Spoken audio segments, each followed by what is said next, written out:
আসসালামু আলাইকুম। কুর্মিটোলা জেনারেল হাসপাতালে সংশোধিত নিয়োগ বিজ্ঞপ্তিটি প্রকাশিত হয়েছে। এখানে বাংলাদেশের সকল জেলা থেকে পুরুষ মহিলা উভয় আবেদন করতে পারবেন। তো দেখে আসি সার্কুলারটি। এখানে সংশোধিত নিয়োগ বিজ্ঞপ্তিতে বলা হয়েছে যে স্বাস্থ্য পরিবার কল্যাণ মন্ত্রণালয়ের স্বাস্থ্য বিভাগ প্রশাসন ১ শাখায় স্মারক নং এত থেকে এত তারিখ থেকে এবং 23/3/2024 মূলে প্রাপ্ত ছাড়পত্র মোতাবেক কুর্মিটোলা জেনারেল হাসপাতালে অস্থায়ী রাজস্ব খাতভুক্ত 11 থেকে 20তম গ্রেডভুক্ত প্রবর্তন এবং তৃতীয় চতুর্থ শ্রেণীর নিম্নবর্ণিত শূন্য পদে অস্থায়ী ভিত্তিতে নিয়োগের লক্ষ্যে প্রকৃত বাংলাদেশি নাগরিকদের নিকট হতে নিম্নবর্ণিত শর্ত সাপেক্ষে এবং https://kgh.telecom.com/bd ওয়েবসাইটে অনলাইনে দরখাস্ত আহ্বান করা হলো। অনলাইন ব্যতীত অন্য কোনো মাধ্যমে আবেদনপত্র গ্রহণ করা হবে না। তো চলুন দেখে আসি। এখানে ক্রমিক নম্বর 6 অফিস সহায়ক বেতন স্কেল 8,250 টাকা থেকে 20,010 টাকা পর্যন্ত। পদের সংখ্যা 76। শিক্ষাগত যোগ্যতা কোনো স্বীকৃত বোর্ড হতে মাধ্যমিক স্কুল সার্টিফিকেট বা সমমানের পরীক্ষা উত্তীর্ণ হলেই এই পদে আবেদন করতে পারবেন। ক্রমিক নম্বর 5-এ রিসিপশনিস্ট পদের সংখ্যা 2 জন। শিক্ষাগত যোগ্যতা কোনো স্বীকৃত বোর্ড হতে উচ্চ মাধ্যমিক সার্টিফিকেট বা সমমানের পরীক্ষা উত্তীর্ণ এবং কম্পিউটার চালনায় দক্ষ থাকতে হবে। ইমেইল, স্ক্যানার, ফ্যাক্স ও টেলিফোন চালানোর দক্ষতা থাকতে হবে, তাহলে এই পদের জন্য আবেদন করতে পারবেন। ক্রমিক নম্বর 4-এ আছে ইনস্ট্রুমেন্ট কেয়ারটেকার। বেতন স্কেল 9,300 টাকা থেকে 22,490 টাকা। পদ সংখ্যা রয়েছে একটি। শিক্ষাগত যোগ্যতা কোনো স্বীকৃত বোর্ড হতে ইলেকট্রনিক্যাল ও মেকানিক্যাল ট্রেডে উচ্চ মাধ্যমিক সার্টিফিকেট বা ভোকেশনাল সমমান পরীক্ষা উত্তীর্ণ হলেই এই পদে আবেদন করা যাবে।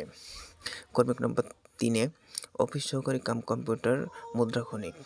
বেতন স্কেল 9,300 টাকা থেকে 22,490 টাকা। পদ সংখ্যা রয়েছে 4 জন।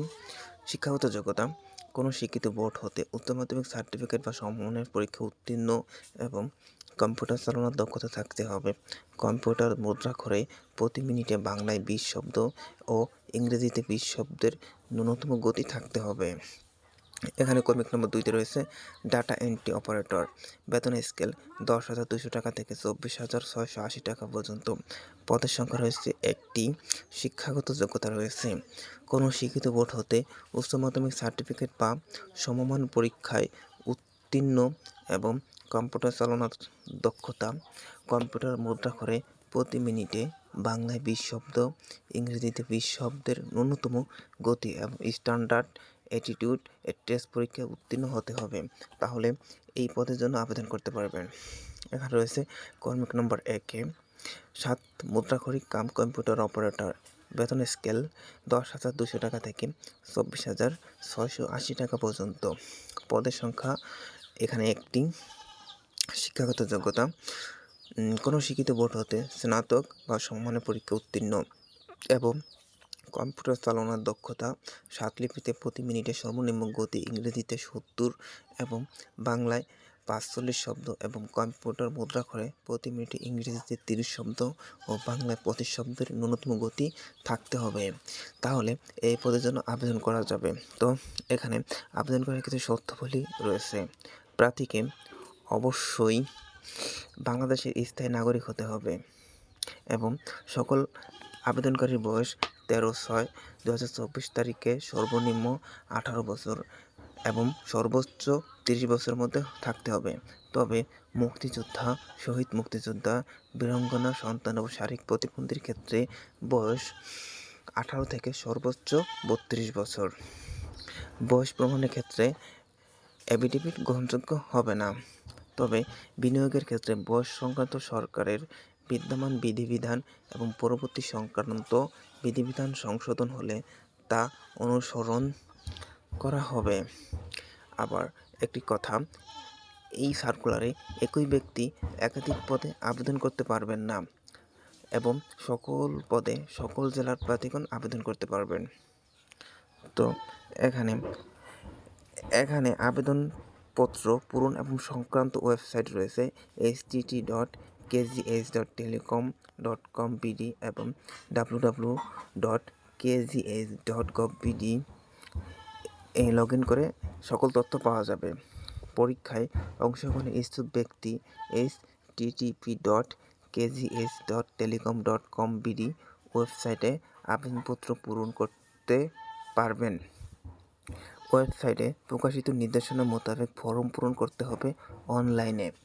অনলাইন ব্যতীত কোনো আবেদনপত্র গ্রহণ করা হবে না। আবেদনের বয়সসীমা সম্পর্কে অনলাইনে এই আবেদনপত্র পূরণ এবং আবেদন ফি জমাদান শুরুর তারিখ 24/9/2024 খ্রিস্টাব্দ সকাল 10 হতে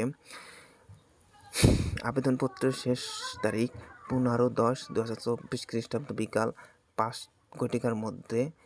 উক্ত সময়ের মধ্যে আবেদনপত্র সাবমিট করতে হবে এবং আবেদন পড়ার পর 72 ঘন্টার মধ্যে SMS এর মাধ্যমে ফি জমাদান করতে হবে। এবং অনলাইনে আবেদন করার পরে ইউজার আইডি ব্যবহার করে SMS এর মাধ্যমে যেভাবে জমা দিতে হবে, মেসেজ অপশনে গিয়ে KGH স্পেস দিয়ে ইউজার আইডি লিখে সেন্ড করতে হবে 1622 নম্বরে এবং ফিরতি মেসেজে একটা পিন নাম্বার আসবে, সেটি দিত KGH স্পেস দিয়ে সেই পিন নম্বর লিখে স্পেস ইয়েস লিখে সেন্ড করতে হবে 1622 নম্বরে। তো এইভাবে সঠিকভাবে আবেদন করতে পারলে তার আবেদনপত্রটি সঠিক বলে গণ্য হবে।